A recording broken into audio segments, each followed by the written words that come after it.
dans les entreprises publiques, dans les régies financières et au compte général du Trésor. La patrouille financière est un contrôle à temps réel des opérations financières de l'État. Elle contribue efficacement à la mobilisation des ressources financières de l'État. Elle empêche le détournement des deniers publics. Elle privilégie les paiements des avantages sociaux des agents et cadres des entreprises publiques, ainsi que l'acquisition des outils de production. Elle met fin au pillage des ressources publiques. Elle promeut... Nous sommes la production Studio Télévision. Nous émettons depuis Kinshasa, la capitale de la République démocratique du Congo. Messieurs et dames, bienvenue dans ce magazine PS Centre dont j'ai toujours eu l'honneur de vous présenter. Désormais, veuillez nous suivre chaque mardi et jeudi à partir de 21h55. Nous allons parler Congo, nous parlons Congo et tout ce qui concerne l'actualité. Ça peut être politique, elle peut être religieuse sur tous les plans. Nous sommes là pour vous servir. Je suis Tonsma Congo, le cerveau penseur. Je reçois cet après-midi une dame, elle n'est pas la moindre. Après avoir fait ses preuves dans ses métiers, je vous informe qu'elle est journaliste de formation. Avec son savoir-faire, elle a eu à faire des preuves dans ses métiers. Aujourd'hui, elle est en train de servir son pays autrement. Elle est en politique, elle est secrétaire nationale chargée de la communication de la Ligue des femmes au sein du parti présidentiel l'UDPS, mais également elle est la communicatrice du chef de l'État Félix Antoine Tshisekedi Tshilombo. Elle c'est Madame Toulola Kachala Mbombo Mama Philomène.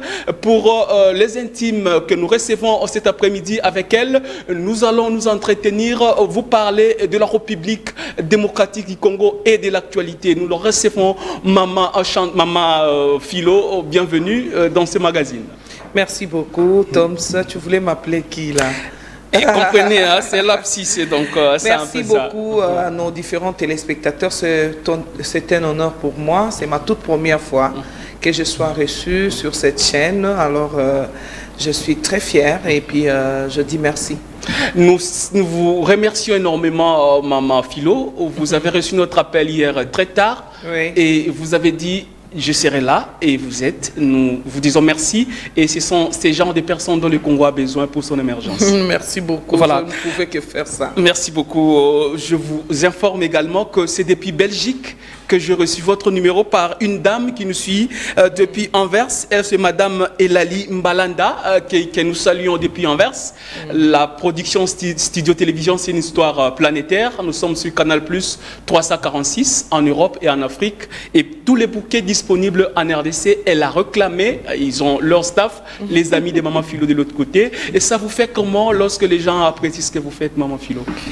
Bon, un motif de fierté, d'abord je la salue, même si je ne la connais pas. Mais en tout cas, merci beaucoup pour cette marque de confiance. Et je crois que si vous êtes mes amis, soyez là. Ce que nous faisons, c'est également pour vous.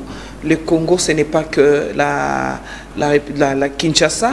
Le Congo, c'est également disséminé à travers le monde, États-Unis, Belgique, France, Anvers, là où vous êtes. En tout cas, je vous salue. Voilà, nous allons parler actualité oblige. Vous êtes de l'UDPS, vous êtes cadre au sein de ces partis présidentiels. Il y a une information qui circule depuis lors parlant d'une probable déchéance du secrétaire général Augustin Kabouya. Pour ceux qui viennent de nous suivre, qui viennent de tomber sur cette question, qu'est-ce que nous pouvons retenir? Est-il vrai qu'il a été déchu par la même structure qui a déchu le président honoraire Jean-Marc Kabound? Est-ce que c'est vrai ou ce n'est pas vrai? Ben, finalement, il sera déchu combien de fois? Moi, je me suis toujours vraiment insurgé de cette marque de problèmes que nous avons en RDC, de fustiger, de genre, de créer des problèmes là où il n'y en a pas. Je ne sais pas, en tout cas, ce sont des fake news. Ce n'est pas le cas, nous vivons autre chose que ce que vous entendez. Voilà pourquoi je dis toujours aux gens, il faut vous méfier des réseaux sociaux, parfois ça vous donne des rumeurs qui ne sont pas vraies. En ce moment où le parti se redynamise, moi je ne pense pas qu'il est temps que l'on soit déchu ou par-ci par-là. Non, c'est pas possible. Et même l'organe dont vous faites allusion n'existe que par bonne volonté, parce que c'est déjà presque en dépassement. Ça serait déjà tombé, parce que en ce moment où nous parlons, ça n'existe même pas. Donc ce n'est pas le cas. C'est un fake news. Donc Kabouya est toujours donc secrétaire général de l'UDPS. Il encadre bien les gens. Maintenant là, donc nous ne pouvons que rester tranquilles et silencieux, parce que nous savons que la maison est très calme et l'UDPS se porte bien.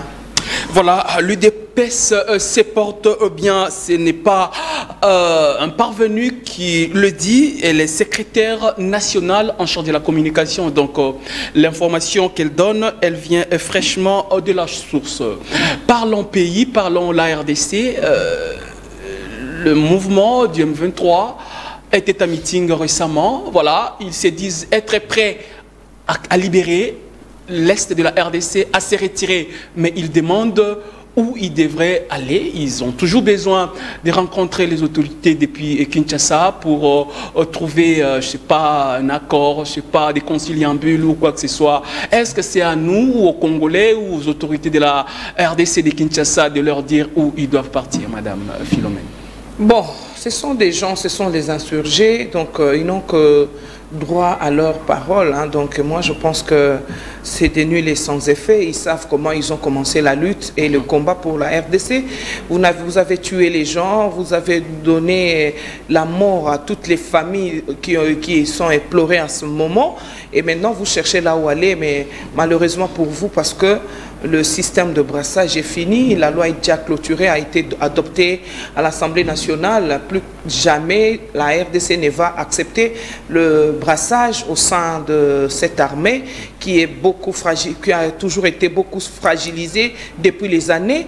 Et moi, je pense qu'il est temps qu'ils puissent déposer les armes. Ceux qui se réclament congolais, ils sont obligés que de venir présenter des signes qui montrent à suffisance qu'ils sont réellement des Congolais et qui soient rangés derrière le président de la République pour pouvoir donner le meilleur d'eux-mêmes. Il y a beaucoup de choses à faire en RDC, mais ceux qui ne le sont pas, je crois qu'il est temps qu'ils rentrent dans leur pays, parce que Dieu a fait des choses tellement très bien que chacun a sa patrie.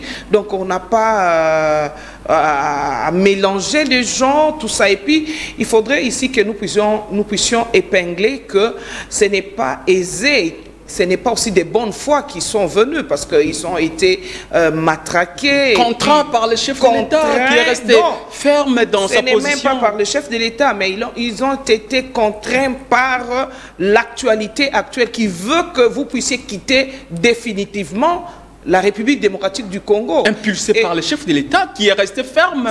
Pas de négociation avec eux. C'est sous son impulsion. D'ailleurs, nous saluons sa diplomatie agissante que beaucoup ignorent, que beaucoup ignoraient aussi.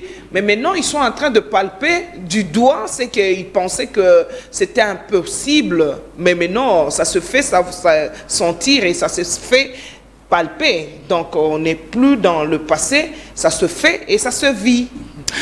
Madame Toulola, est-ce qu'on assiste à un mouvement terroriste affaibli? Parce que ces mouvements ne sont pas qu'ici en RDC. Il y a ces mouvements qui existent depuis les Boko Haram, du côté du Nigeria, du côté du Mali. On assiste à ces genres de mouvements. Mais au Congo, nous nous rendons compte qu'avec la technique ou les méthodes impliquées par le chef de l'État, même si nous ne sommes pas appuyés par l'Occident, mais nous sommes en train de nous rendre compte que la solution est en train de jaillir. On peut dire qu'aujourd'hui, les M23 sont affaiblis, ils sont au bout du tunnel. Oui, ils sont affaiblis parce que s'il faut que je prenne tes mots.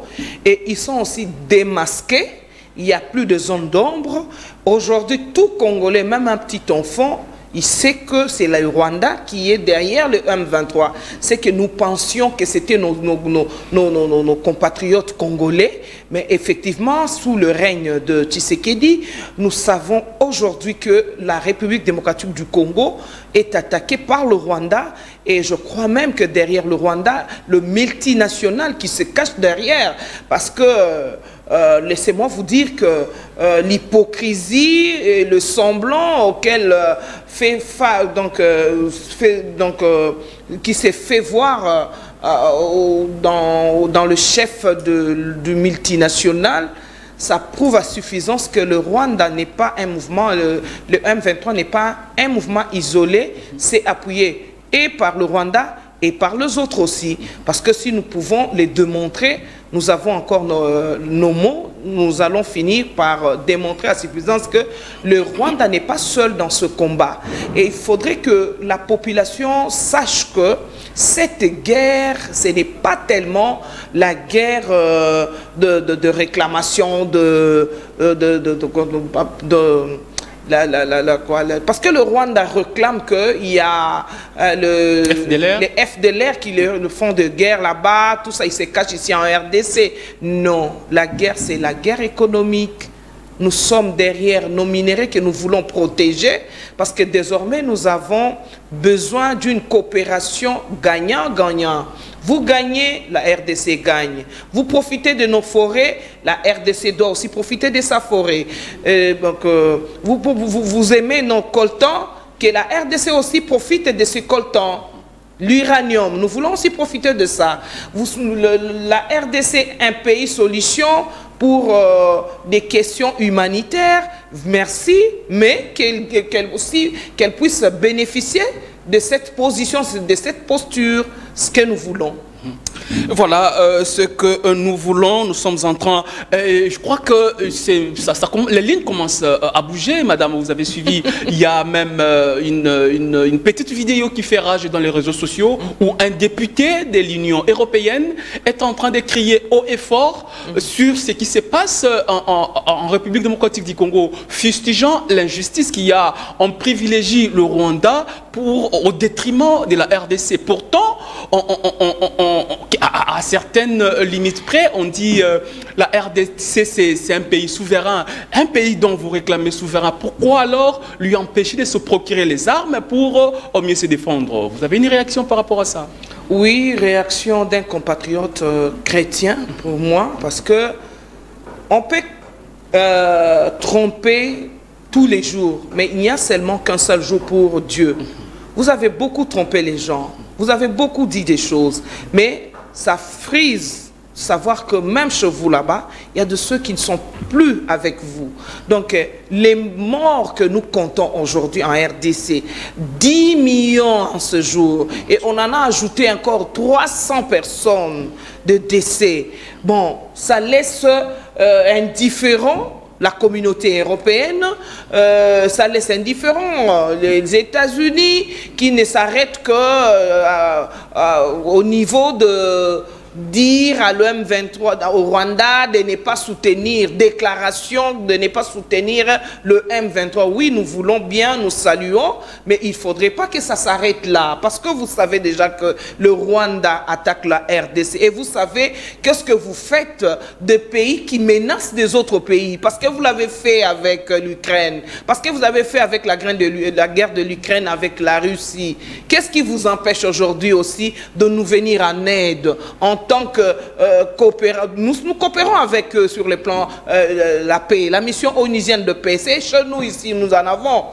Nous sommes vraiment membres et partie prenante.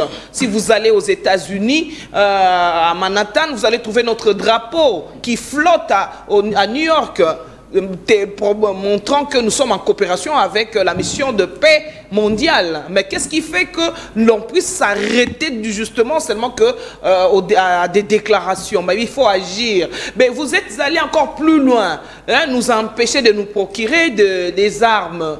C'est trop méchant, c'est trop méchant, et le peuple congolais est suffisamment réveillé, et je crois même que le peuple congolais, pas seulement lui-même, et aussi les autres, même vos compatriotes à vous, comprennent aujourd'hui que cette guerre est voulue aussi par l'étranger.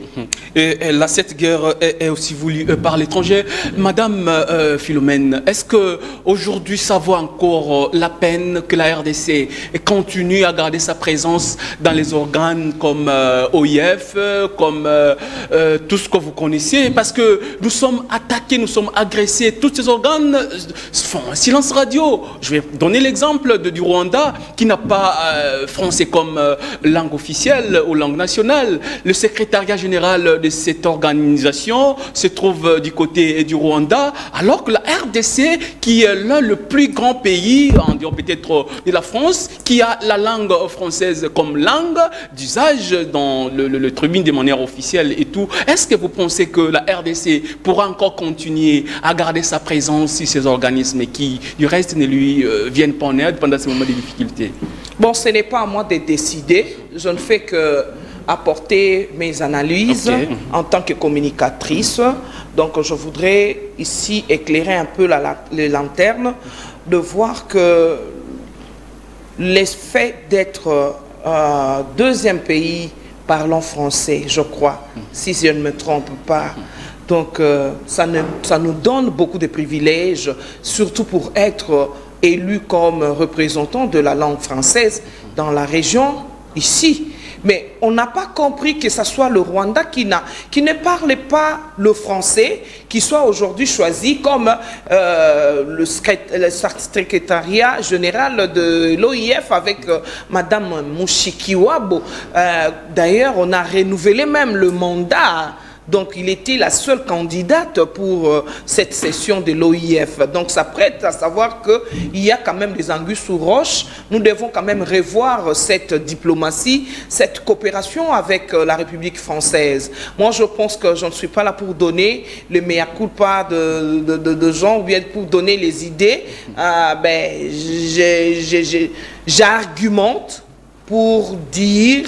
Et pour que je regarde la télé, je dis à notre président que ça ne sert plus à rien de cacher des choses, de pouvoir garder des gens que nous prenons comme amis pendant qu'ils ne sont pas amis. Parce que lorsque vous réalisez Madame Mushikiwabo comme étant représentante du français, c'est vraiment méchant. Et vous êtes allé même plus loin. Vous accompagnez le Rwanda qui nous attaque. Vous leur armez, vous leur donnez de l'argent, vraiment. Même si on était de petits enfants, moi je pense que nous devons revoir cette coopération avec la France. Mais je me suis toujours dit que qu'est-ce que nous avons comme peur? Parce que peur d'être quoi? Chez nous, nous avons tout. La RDC a beaucoup de choses, beaucoup de potentialités. Il faudrait que nous puissions coopérer avec les gens qui sont d'accord avec nous. Nous avons vraiment suffisamment pleuré. Il est temps que nous puissions quand même stopper. Mais je crois qu'avec la diplomatie, si je peux encore répéter, agissante de Félix-Antoine Tshisekedi, nous y allons. Petit à petit, c'est un processus, ça ne viendra pas aujourd'hui, mais je crois qu'avec un peu de bonne volonté, nous allons atteindre, nous allons vraiment y arriver. Donc il suffit tout simplement que le peuple congolais puisse croire en son président. Parce que tu sais que les 1-23 est malmené aujourd'hui, c'est parce que la population est réveillée. Nous sommes vraiment réveillés. Nous sommes réveillés. Ce n'est plus le Congo où vous vous cachez. Ce n'est plus le Congo où vous manipuliez comme vous voulez. Non. Aujourd'hui, le peuple est suffisamment réveillé pour vraiment ne pas encore compter des morts parmi nous. Moi, je pense que le président est suffisamment informé de pouvoir revoir un peu la diplomatie avec cet organisme international qui est l'OIF. Voilà, c'est Madame Philomène Toulola Kachala Mbombo que nous recevons cet après-midi. Nous rappelons qu'elle est secrétaire nationale chargée de la communication de la Ligue des femmes de l'UDPS, mais elle est également la communicatrice du président de la République. C'est avec elle que nous sommes en train de décortiquer l'actualité ici en République démocratique du Congo. Mama Philo, comme l'opinion aime vous appeler. Nous avons vu le président de la République face aux jeunes. Ils ont eu à s'entretenir, les jeunes ont eu à dire ce qu'ils avaient par rapport au président et ce qu'ils pensaient par rapport à leur pays. Ils l'ont dit, nous avons suivi les jeunes entendre dire. Le chef de l'État est resté réceptif aux réclamations des jeunes. Vous, comme une femme, vous avez les enfants, vous avez nous comme jeunes qui sommes vos enfants. Comment avez-vous trouvé cette initiative du président de la République de recevoir les jeunes, les écouter de vive voix de manière directe? Très touchant, très touchant. En tout cas, je m'en vais féliciter le président de la République. C'est cette façon de se comporter devant sa population. Il est trop simple. C'est vraiment des choses qu'il faut encourager. Ben, quand bien même l'ennemi pense que bon, ça n'a rien apporté, mais tu sais que les interactions entre un président avec son peuple, c'est vraiment, il y a bien longtemps qu'on a vécu cela. Et ça ne vient pas tous les jours. On a vécu cela, il y a de cela. D'ailleurs, peut-être que vous n'étiez pas encore né. Vraiment. Pendant que Mobutu régnait, je crois que c'était un certain 20 mai. J'ai vu le président qui parlait avec la population. C'est longtemps que le président parlait comme ça. Et nous voulons que ça puisse en tout cas s'élargir aussi avec les femmes.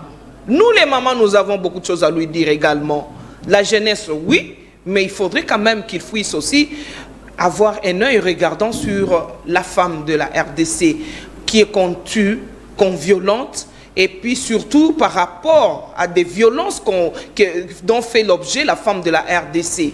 Vraiment, je solliciterai à travers votre écran que ces genres d'interactions puissent aussi s'élargir au niveau des mamans, pourquoi pas les hommes aussi. Mais on dit souvent que éduquer une femme, c'est éduquer toute la nation. Les mamans ont beaucoup de choses à apporter pour cette République. Et surtout avec ces planètes que nous voulons, 50-50, il faudrait vraiment que les femmes puissent interagir avec leur président. Ça serait aussi une très bonne chose.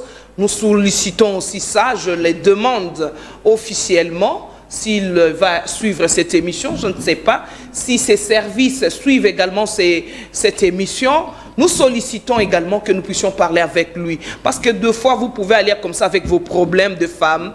Et ça ne s'arrête que dans les antichambres. Hein. Ça ne s'arrête que chez les secrétaires qui ne veulent pas à tout prix qu'elles soient aussi dérangées.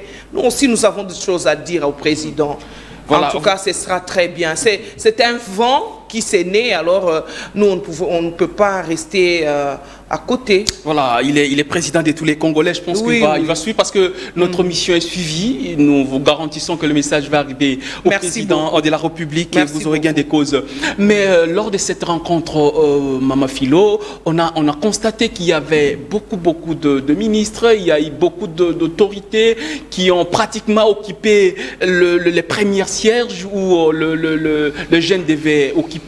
On a vu, c'est comme si c'était une récupération aux politiciens. Les jeunes sont plus restés au balcon en train de crier, même s'il y a eu la parole qui a été accordée à certains d'entre eux. Est-ce que partout où le chef de l'État doit être, il faut toujours que ces mêmes visages prennent place? En dehors, on peut peut-être exclure le ministre du tutelle, on peut prendre le ministre de la jeunesse ou peut-être le porte-parole, mais on a vu même les cadres au niveau du Sénat, et pour ne pas les citer ici. Est-ce que vous pensez que cette récupération politicienne pourra laisser la place demain aux jeunes de diriger aussi ces pays, Maman Philomène? Non, il ne faudrait pas que les jeunes aient cette posture. Non.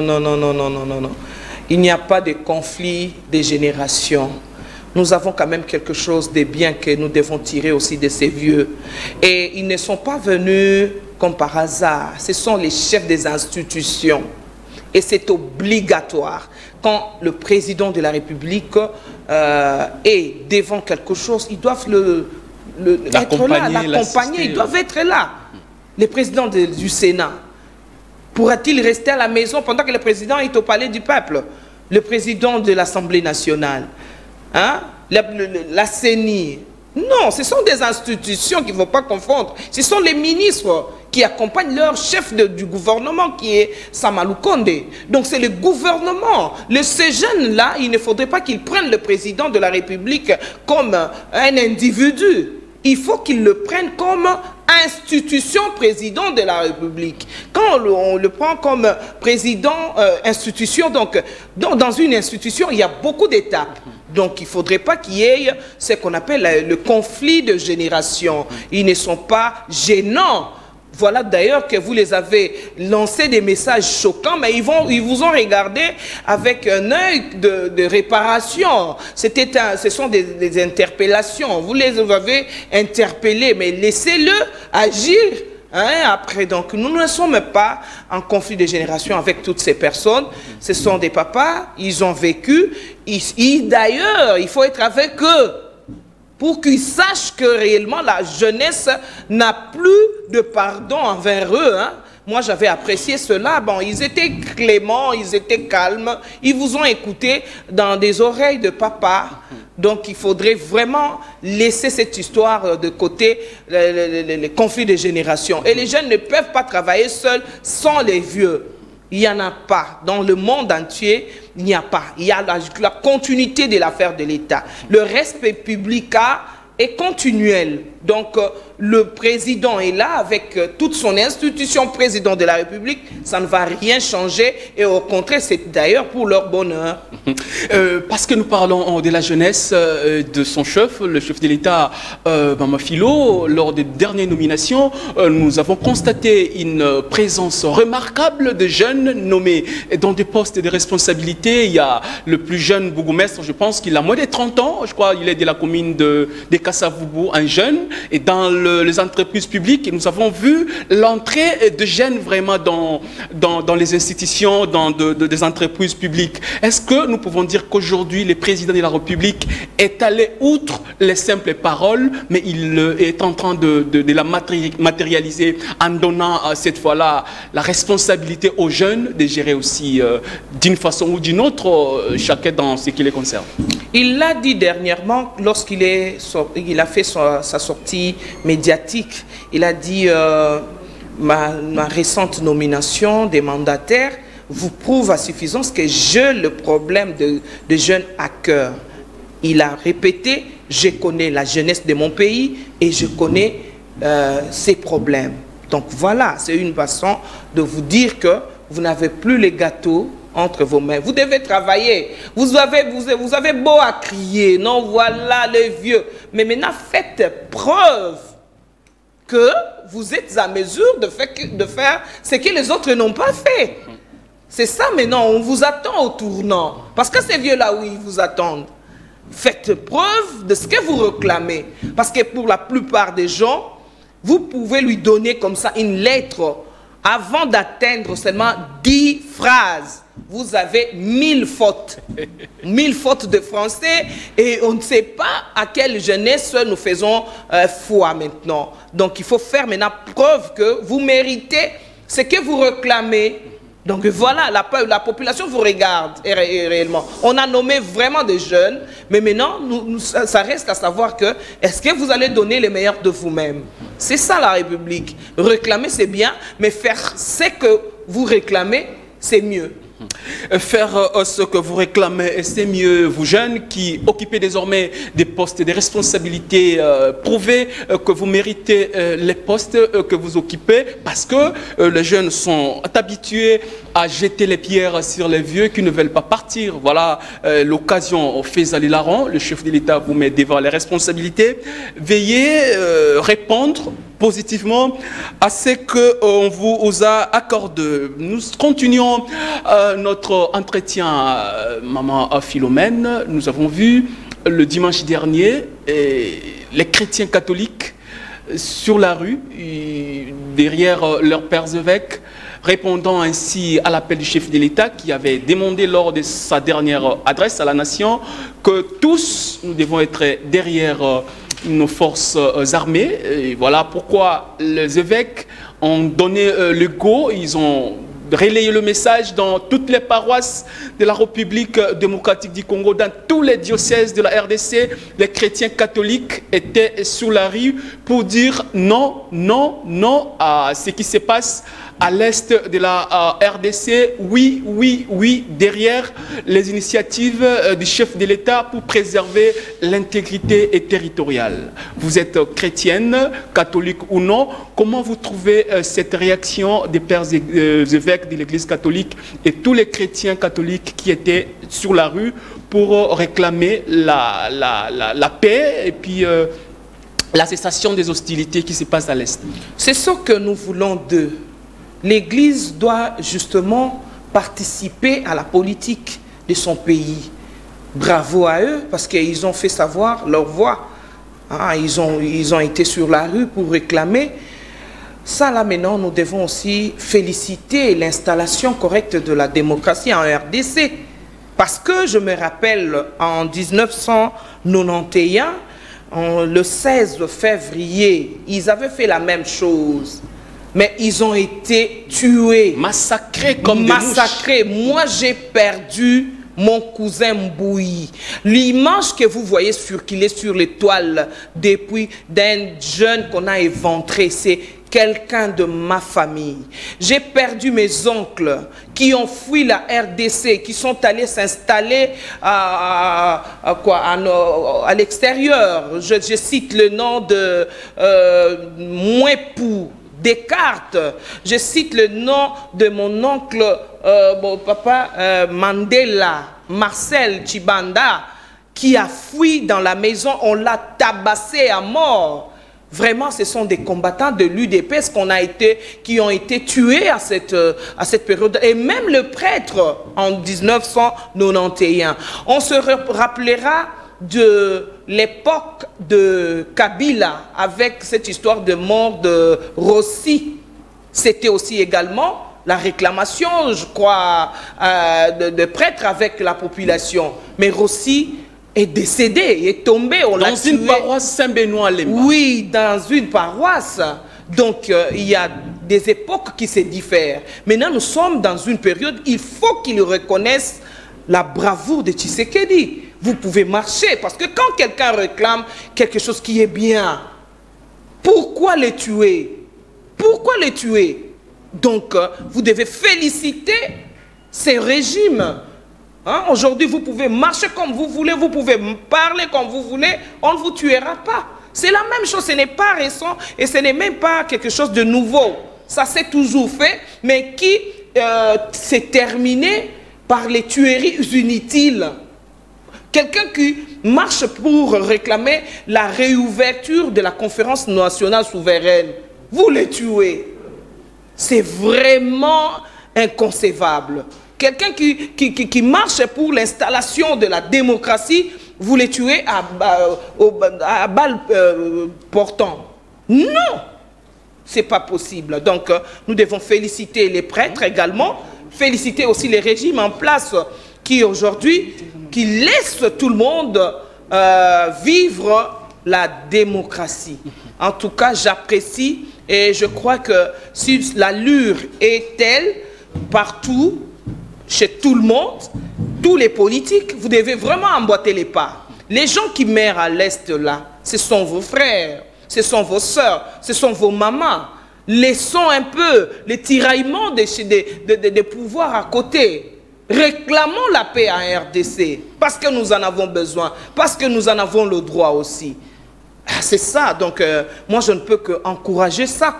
Et c'est de me dire que vraiment le peuple congolais doit féliciter le régime de Tshisekedi.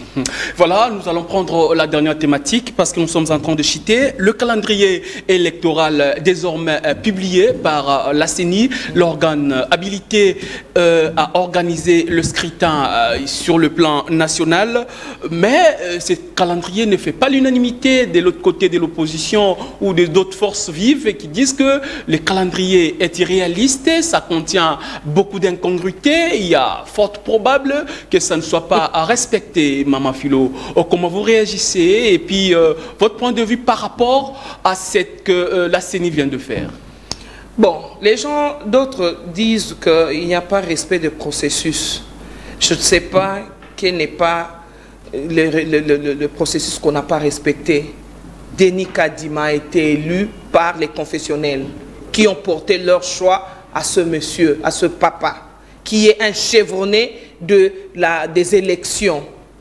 Ça, c'est on met de côté. Dans la salle, on avait réclamé aussi les gens de toute tendance, l'opposition et le pouvoir en place. C'est ce qui s'était fait. Alors, qu'est-ce qu'ils demandent encore? Moi, je pense que les chiens aboient, la caravane passe, donc nous nous préparons aux élections. Eux-mêmes, ils étaient les premiers à dire que non, voilà, ils font tout pour glisser, ils ne vont pas présenter les élections. Mais l'institution, la CENI, vous dit que je suis prête pour organiser les élections. Mais pourquoi est-ce que vous ne faites pas encore confiance? Vous voulez quoi? Maintenant, on se demande, est-ce que c'est vous qui voulez maintenant glisser ou bien c'est le régime qui veut glisser? Le régime dit que c'est prêt parce que nous également, nous sommes là, nous attendons qu'on nous dise que non, ça y est, on peut passer aux élections. Et ça, c'est la série qui va l'organiser. Non, laissons tomber. Nous devons élire correctement le président. Nous devons lui donner sa majorité. Voilà pourquoi je dis à tous celui qui me suit, surtout des Lukunga, ceux de Lukunga, de vous préparer déjà à vous enrôler. C'est-à-dire, si vous voulez que ce régime revienne encore à la place, c'est-à-dire, faites-vous enrôler pour que vous puissiez élire les députés et le président de la République. Donc, le peuple se prépare pour les élections. Moi, je ne pense pas qu'il y ait un problème pour l'organisation des élections. La candidature de femmes étant vivement souhaitée, Madame Philo, est-ce que vous serez candidate? Je ne sais pas, vous regardez la caméra qui est devant vous, parce que nous sommes à la fin de notre entretien de ce jour. Vous allez vous adresser à ces publics par rapport à tout ce que nous venons de dire. Et un mot, si vous l'avez, par rapport à votre position. Est-ce qu'on peut espérer demain avoir Madame Philomène comme candidate, je ne sais pas moi, à Lukunga ou à Moamba ou que sais-je encore? Et votre mot de la fin, parce que nous sommes en train de chuter. Bon, j'étais contrainte de le faire parce que moi, je faisais autre chose. J'étais dans la société civile, j'encadre les mamans, j'encadre les jeunes. J'ai maintenant beaucoup de gens derrière moi. Mais ce sont eux-mêmes qui me réclament à l'Assemblée nationale. Ils se retrouvent en vous? Je ne sais pas. Ils me disent, non, maman, vous, c'est l'Assemblée nationale. Allez-y, nous sommes derrière vous. Bon, comme c'est la voix du peuple, on ne peut qu'obtempérer. Je pense qu'il est temps pour que nous puissions aussi nous présenter au scrutin et de briguer ce poste-là de député. Et pourquoi pas être la représentante de la femme et de la jeune à l'hémicycle du Palais du Peuple. Voilà, messieurs et dames, nous recevions pour vous à ce jour Madame Philomène Toulola Kachalambombo. Elle est secrétaire nationale communicatrice du président de la République au sein du parti présidentiel l'UDPS du côté de la Ligue des femmes. C'est avec elle que nous avons eu à nous entretenir par rapport à l'actualité du pays. Madame, merci beaucoup d'avoir accepté notre invitation. Merci, Toms. Est-ce qu'on peut espérer sur vous? Les publics peuvent prendre rendez-vous avec vous très prochainement? Pas de problème, je leur dis que désormais je prendrai rendez-vous et surtout à ceux qui me réclament. Voilà. Et je suis venu parce qu'on m'a réclamé en Belgique. Hein. Voilà, en Belgique. Merci beaucoup. Voilà, nous disons un grand merci à l'équipe technique qui nous a fait parvenir dans vos maisons. Elle a été dirigée cet après-midi par son patron. Lui, c'est Tristan Energilelo, un réalisateur, l'homme à la peau noire. Il est fier d'être noir de sa peau. Merci également au patron de cette entreprise médiatique en la personne de Patrick Thioyong, un homme simple mais excellent dans ce qu'il fait, et toute l'équipe technique, les Jimombala, Kankou Kabase, les Jonas Minga et les autres. Merci. Retrouvez-moi chaque mardi et jeudi à partir de 21h55 pour le compte de ces programmes PS Centre. Restez branchés au programme de la production au studio télévision. Au revoir. La patrouille financière est une opération décrétée par le chef de l'État dans les entreprises publiques, dans les régies financières et au compte général.